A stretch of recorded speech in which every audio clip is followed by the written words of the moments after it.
Look, I'm going to be blunt here. Our Democratic Party leadership doesn't get it. They're ineffective, they're out of touch, and tonight, Chuck Schumer proved that more than anyone else. I mean, what is he thinking? Here's the thing. Schumer didn't vote yes on this continuing resolution himself, but that's not the point. The failure here is leadership. He allowed 8 Democratic senators to sell us out. 8 Democrats who sold out every single federal worker who's been going without pay throughout this entire shutdown. And what do these workers get now? Their health care premiums are going to double, triple in some cases, because Republicans have completely played Chuck Schumer once again. Donald Trump, in the cognitively declining state he's in, somehow won this fight, and we're not going to take it. One Democrat really isn't taking it, because they just stepped up and made a move that's going to mean the end of Chuck Schumer's career as the leader of Senate Democrats. We're going to get into all of it. But before we dive into why this is the end for Chuck Schumer, I want to start with what Bernie Sanders just posted about how we move forward after this vote. I'm going to play that clip now. Tonight, 8 Democrats voted with the Republicans to allow them to go forward on this continuing resolution. And to my mind, this was a very, very bad vote. What it does, first of all, is it raises health care premiums for over 20 million Americans by doubling, and in some cases tripling or quadrupling. People can't afford that when we are already paying the highest prices in the world for health care. Number 2, it paves the way for 15 million people to be thrown off of Medicaid and the Affordable Care Act. Studies show that will mean that some 50,000 Americans will die every year unnecessarily. And all of that was done to give $1 trillion in tax breaks to the 1%. As everybody knows, just on Tuesday, we had an election all over this country. And what the election showed is that the American people want us to stand up to Trumpism, to his war against working class people, to his authoritarianism. That is what the American people wanted, but tonight, that is not what happened. So we've got to go forward, do the best that we can to try to protect working class people, to make sure that the United States not only does not throw people off of health care, but ends the absurdity of being the only major country on earth that doesn't guarantee health care to all people. We got a lot of work to do. But to be honest with you, tonight was not a good night. Thank you. Bernie's right. And who's surprised by that? No one. He's actually in touch with what real people think, how the base is feeling, and how are we feeling? We're pissed. Because look, it's not just about us being thrown under the bus. It's that 50,000 people are going to unnecessarily die because of Donald Trump, Republicans, and the billionaires they work for. 50,000 people dying of treatable illnesses out of fear of medical bankruptcy because our government officials can't break with their corporate overlords for once and actually serve us. That hasn't happened. All we saw tonight was weakness. And that's what we've been seeing too much of lately. Capitulation to Donald Trump in all forms, and not just from Democrats in Congress, though we see it there far too frequently. Big institutions are doing it too. Wall Street banks, universities, media outlets, everybody's bending the knee. So maybe we ought to have some backbone for a change. Gavin Newsom certainly had some backbone tonight, before we get into the move that's going to end Chuck Schumer's career.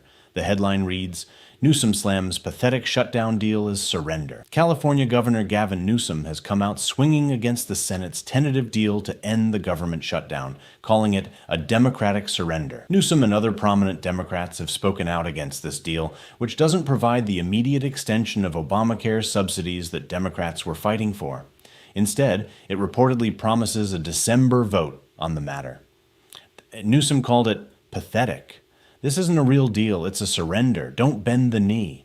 And it is so important that Gavin Newsom is speaking up like this because he's setting a precedent for every single other elected Democratic leader across the country. Really, for any Democrat who seeks to lead our party in the future, whether that's winning a primary in the coming midterms or trying to win the presidential primary in 2028. Democrats, if you're not on board with change, if you're not on board with having a backbone, if you're not on board with actually fighting this administration and stopping with the strongly worded letters and doing something real, then you're not a part of this party anymore.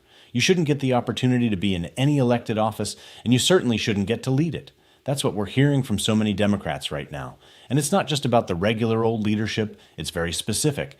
And it's about Chuck Schumer, who has once again disappointed us all tonight. And that's why we just saw a move that might have been unthinkable. From Khanna in this tweet right here. Khanna wrote on Twitter, Senator Schumer is no longer effective and should be replaced.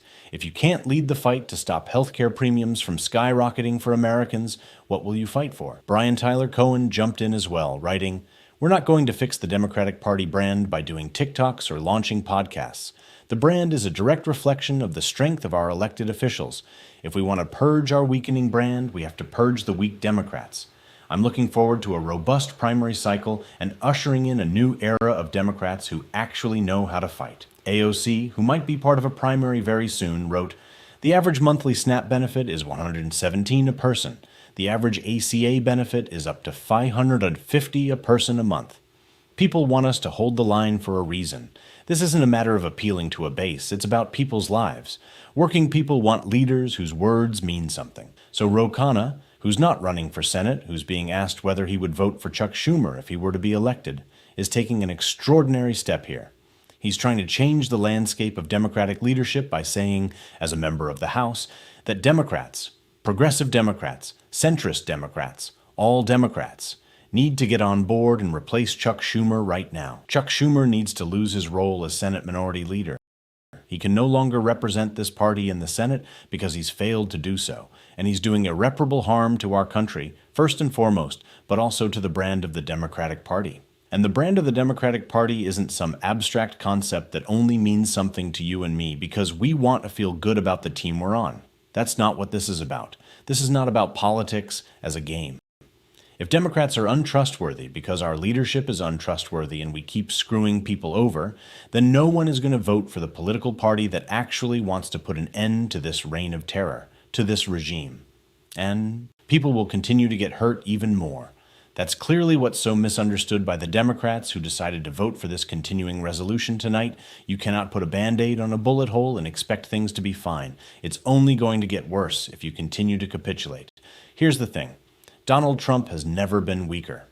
After a week in which he suffered loss after loss, humiliation after humiliation, election losses across the country on Tuesday, earlier this week he fell asleep in the Oval Office, tonight he was booed by a stadium of tens of thousands of people to his face, and you're giving him a win? It doesn't make sense, and it's going to do so much damage. That's why there are more Democrats who are starting to sound like Khanna. And Roe has been an incredible leader throughout the Trump presidency. He really has been. And this is it for Chuck Schumer. If you have, and I don't mean Roe as just some random guy off the street, but if you have House members saying that Chuck Schumer needs to lose his job right now, it is over for him. That is insurmountable momentum against Chuck Schumer. He will not be the leader of the Democrats in the Senate come 2026, but it might even be sooner. It honestly might be. And then you're talking about whether or not he'll stick around in the Senate at all.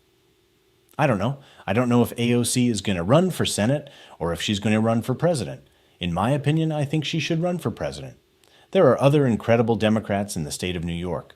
Pat Ryan comes to mind, someone who's maybe a little bit more moderate and not exactly my speed, but someone who would, of course, be an upgrade over Chuck Schumer. That's not to say Pat Ryan's not a great Democrat. Do I think AOC would be better than Pat Ryan? Yeah, but maybe AOC runs for president instead.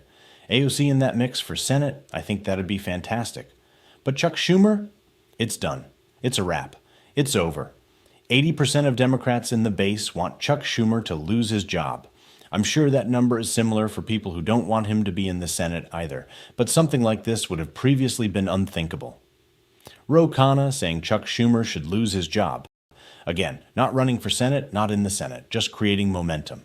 Because this is a moment for the party's base, right? This isn't a moment for the establishment, for the people who've been in Washington for decades. No, this is a movement that's going to be organic, that's going to be grassroots, that's going to be fueled by people who want to really change the direction of this party. Change the economic direction. Say, yeah, we're going to be an economic populist party. Medicare for all. That is what we're doing. We're not having a discussion about it. We're not going to let some corporate centrist tell us that we're not going to give everyone health care. You will be taken care of. Full stop. We're not getting some blood-sucking corporate middleman to mess that up for some campaign contributions. Same thing goes for all the other lobbies. Crypto, oil, AIPAC. Don't even get me started. We're saying no to the Israel lobby. That is what a new Democratic Party will look like. That is someone like Peggy Flanagan. That is someone like Abdul El Sayed.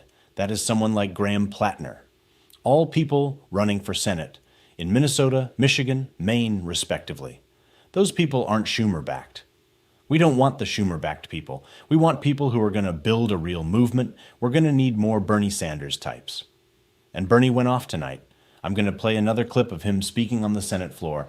Now, I know as part of this resolution that the majority leader is going to say, well, Democrats can put together their own bill, and it'll come to the floor here in the Senate for a vote. As everybody here knows, that is a totally meaningless gesture.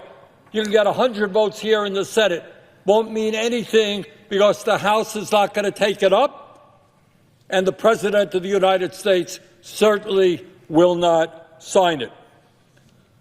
So, Mr. President, I hope that anybody here who is thinking of voting for this reconsiders goes back home and talks to their constituents and asks them what it will mean if their health care premiums are doubled or tripled. Thank you, Mr. President. This is how the Democratic Party has to sound. Real, authentic, actually fighting for people. I'm glad we have Bernie to do that. And I'm glad that this is the end for Chuck Schumer. It is. It really is, and it's going to be, and we're going to continue to cover that.